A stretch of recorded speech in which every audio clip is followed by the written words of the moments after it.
Hello friends, आज हम लोग पढ़ेंगे continuity of two variable function का उसका प्रॉब्लम करेंगे। पिछले लेक्चर में हमने बताया था उसका कोई भी फंक्शन जो है कंटिन्यूअस कब होता है। आइए वो दो तीन प्रॉब्लम उसमें किए थे, आइए दो तीन प्रॉब्लम इसमें करेंगे। उसके बाद हम लोग देखेंगे डिफरेंशिएबिलिटी क्या होता है। तो आइए फिर, और यहाँ पे जो है आप लोग जो है सबसे पहले इसमें क्वेश्चन आप देखिएगा, अच्छे अच्छे क्वेश्चन कराए हैं और आप लोग कम से कम 40 से 50 क्वेश्चन कराए हैं। पार्ट 1 पार्ट 2 से लेकर के पार्ट 15 से 20 तक में ये डिवाइड किया गया है। ठीक है, आप इसको देख लीजिए, कहीं आपको इधर उधर जाने का जरूरी नहीं है, कोई पीडीएफ का जरूरी नहीं है, पूरा बुक से लिए हुए हैं। जो जो यूनिवर्सिटी में पूछा गया है उससे क्वेश्चन लिए हुए हैं, तो आपको दिक्कत नहीं होगी। चलिए आइए आप लोग देखिए इस क्वेश्चन को। देखिए क्वेश्चन बोल रहा है सो डेट द फंक्शन, क्वेश्चन मेरा क्वेश्चन है, क्वेश्चन नंबर 1 में है।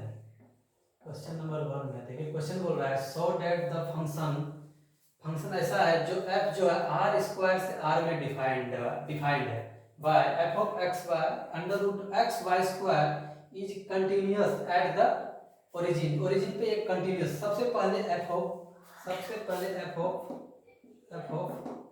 आर स्क्वायर से आर का मतलब क्या हो गया। इसका मतलब ये हुआ कि आर स्क्वायर जो है इसका, या मतलब कि ये कोई रियल में है। आर स्क्वायर का मतलब क्या होता है, जैसे कि दो एक्स और वाई का वैल्यू, दोनों का जो फंक्शन में रिलेशन होगा उसका तो वैल्यू एक ही आएगा ना, तो ये आर में ही आएगा कोई रियल नंबर में। जैसे देखिए, जैसे एफ ऑफ एक्स स्क्वायर बराबर, अगर x square plus y square है, इस तरह का क्वेश्चन है। अगर हम एफ ऑफ 1, 2 रखेंगे तो 1 स्क्वायर प्लस 2 का स्क्वायर, यानी मतलब दो दो दूनी 4 1 5 हो रहा है इसका वैल्यू। मतलब दो वैल्यू के लिए मेरा जो है, तो मतलब दो वैल्यू के लिए मेरा एक वैल्यू आया जो कि रियल नंबर है।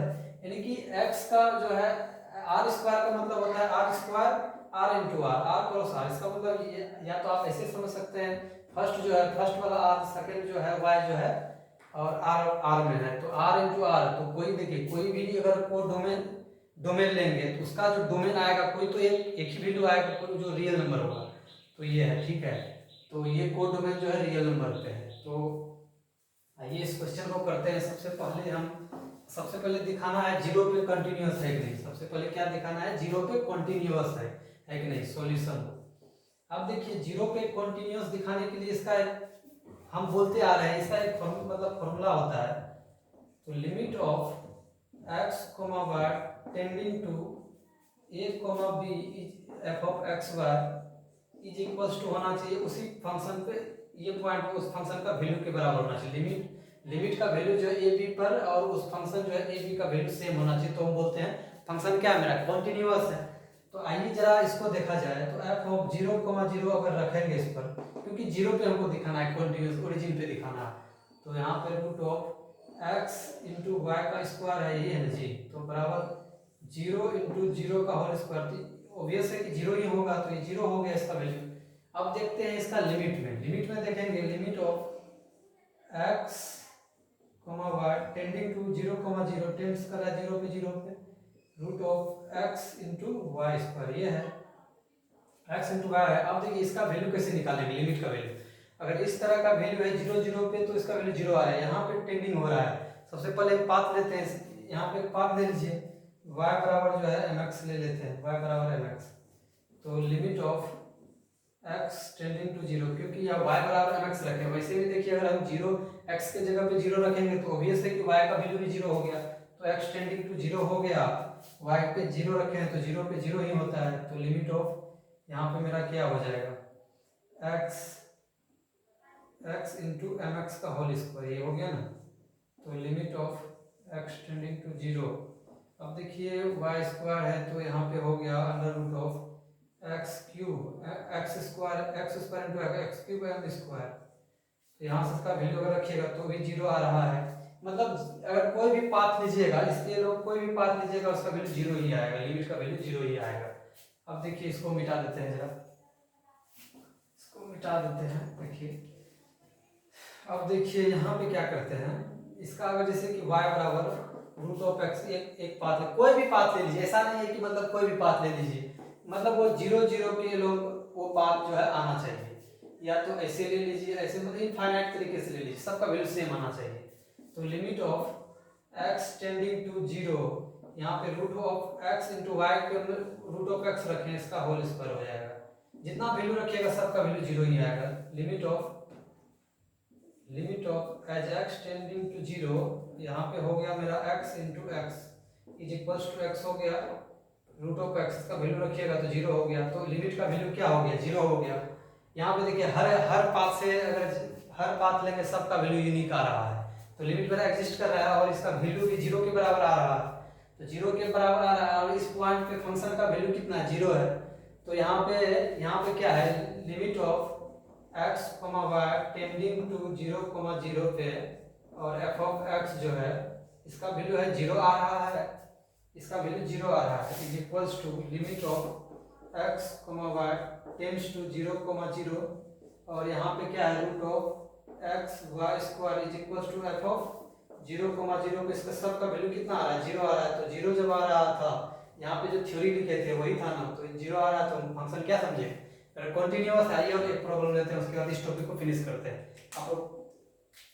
आप लोग इसको राइट डाउन कीजिए। एक और प्रॉब्लम लेंगे, उसके बाद तो हम लोग पढ़ेंगे डिफरेंशिएबिलिटी क्या होता है। वैसे हम बहुत सारा क्वेश्चन इसमें करा दिए, ठीक है, बहुत सारा क्वेश्चन करा दिए, 40 से 50 क्वेश्चन करवा दिए, एप्सिलॉन डेल्टा डेफिनेशन। और ये इसको देखिए,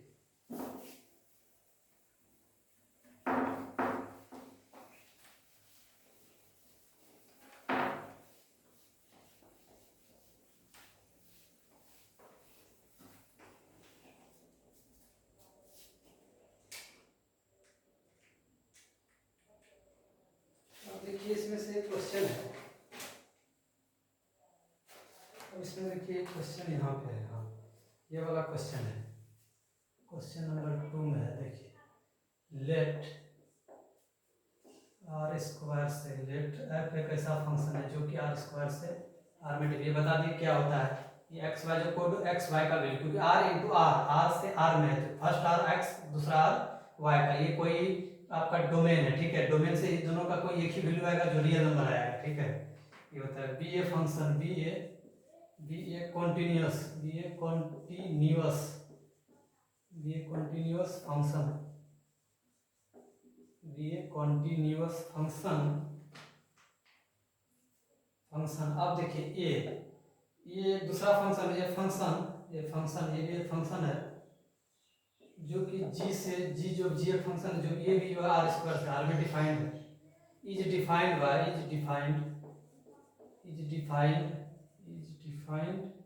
एज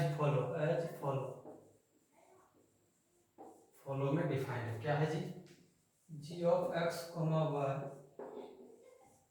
यहाँ पे है f of x comma y, if अगर एक्स कोमा वाई जो है नॉट होगा इक्वल्स टू जीरो के बराबर, जीरो नहीं होगा इक्वल, और ये यहाँ पे क्या है, एफ ऑफ एक्स होगा जब एक्स कोमा वाई ये जीरो के बराबर होगा, वहाँ पे जीरो के बराबर नहीं होगा, जीरो। सो डेट करना है, सो डेट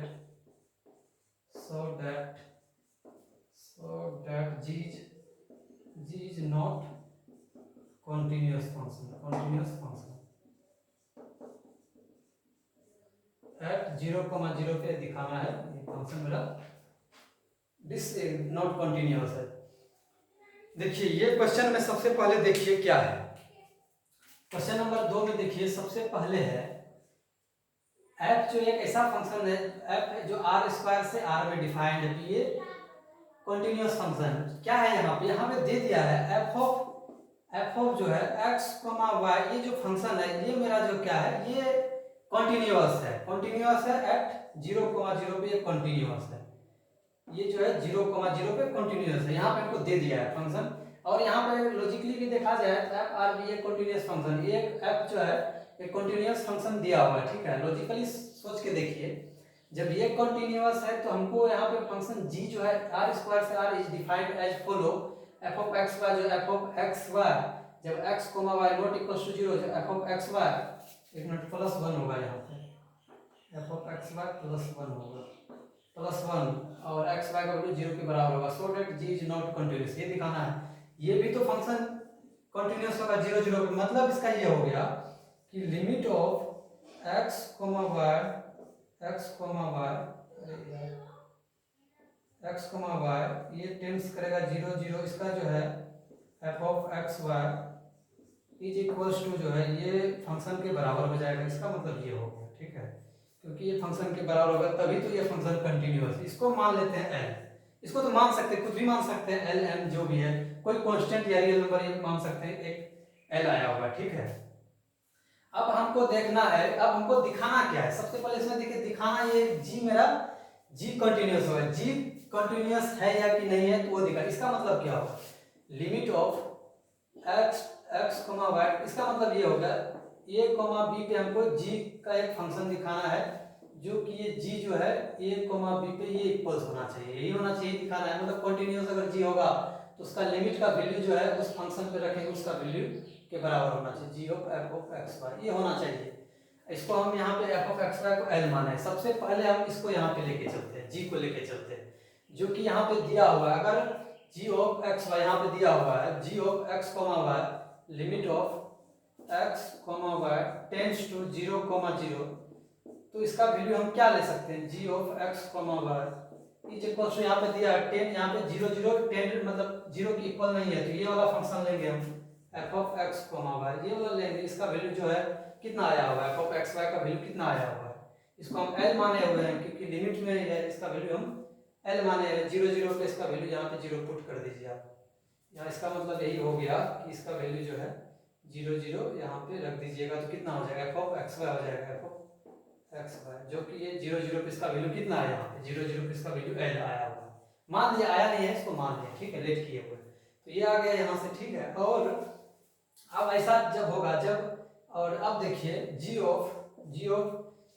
0 कोमा 0 पे इसका वैल्यू कितना है, 0 कोमा 0 पे इसका वैल्यू है f of x Y plus 1, मतलब हो गया f of 0 comma 0 plus 1, f of 0 comma 0 का वैल्यू कितना आया, एल प्लस 1 है इसका वैल्यू, इसका वैल्यू तो मान चुके हैं एल हो गया, एल प्लस 1। अब देखिए ये वाला इसका वैल्यू देखिए यहाँ पे एल आया हुआ है, इसका वैल्यू एल प्लस 1 आया हुआ है, हेंस हम क्या बोल सकते हैं, hence limit of x comma Y tends to 0 coma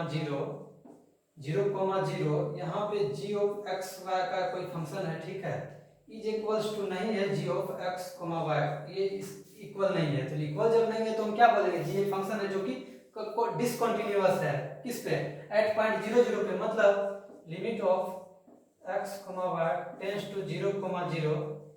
अब यहाँ पे देखिए यहाँ x टेंडिंग टू हो रहा है तो 0 यहाँ पे 0 कोमा 0 पे, मतलब 0 पे 0 इसका value is not equals to कितना आ रहा है, g कोमा 0 0 0 कोमा g और 0 0 पे इसका वैल्यू इक्वल नहीं, यहाँ पे l आ रहा है, यहाँ पे l आ रहा है, यहाँ पे l प्लस 1 आ रहा है, तो ये था मेरा प्रॉब्लम। तो आप इसको देखिए अच्छे से और इसको समझिए, एक एक क्वेश्चन टॉपिक वाइज से अरेंज कर दिए हैं, कोई तरह का कोई दिक्कत नहीं होगा, आप इधर उधर से कहीं मत देखिए, ठीक है। जितना भी यूनिवर्सिटी में पूछा गया सब क्वेश्चन दिए हुए हैं और अच्छे से कॉन्सेप्ट दिए हुए हैं इसमें, और आप इसको शेयर कीजिए, लाइक कीजिए, सब्सक्राइब कीजिए, दोस्तों में इसको शेयर कीजिए। और कहीं पीडीएफ लेने का कोई ज़रूरी नहीं है, डेफिनेशन प्लस उसका क्वेश्चन का जो है डेफिनेशन लिखे हैं उसके बाद उसको सॉल्व किए हुए हैं, तो कोई दिक्कत नहीं होगा आपको, और ना ही पीडीएफ का जरूरी है, जितना कराया उसको उतना पढ़ लीजिए, वो इनफ है, कहीं इधर उधर जाने का जरूरी नहीं है। अब समझिए, अब जो है हम लोग नेक्स्ट चैप्टर लेके आने वाले हैं, वो भी कंटिन्यूस ही रहेगा, 2-3 प्रॉब्लम लेंगे, वो भी continuous up two variable function का ही रहेगा, लेकिन हम जो है उसको डेल्टा एप्सिलॉन से कनेक्ट करेंगे, ठीक है, बाय डेल्टा एप्सिलॉन डेफिनेशन से उसको हम सोल्व करेंगे, ठीक है। तो आप लोग इसको देखिए और चैनल को लाइक कीजिए, सब्सक्राइब कीजिए, अच्छा कंटेंट और डालेंगे इस पर बहुत सारा, ठीक है।